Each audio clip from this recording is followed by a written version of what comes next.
రాజమహేంద్రవరంలో మీటింగ్స్ ఎప్పుడు పెడతారంటున్నారు. త్వరలోనే దేవుని చిత్తం అయితే అతి త్వరలో. రాజమండ్రిలో చూస్తే మే 26, 27, 28 మార్గని ఎస్టేట్లో ఇది జరగబోతుంది.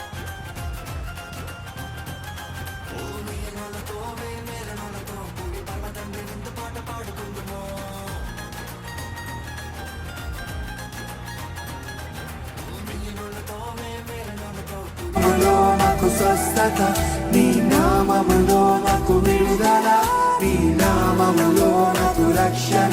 యేసయ్యా, అందుకే ఆయన నామము యేసయ్యా, ఆత్మతో నన్ను అభిషేకించితివి.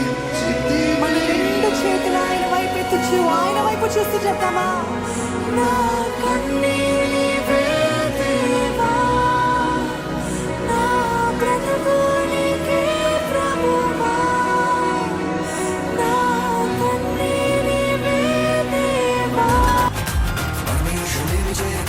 శ్రమలు చెలరేగి బెదిరించినా ఎదురుస్తున్నాయా?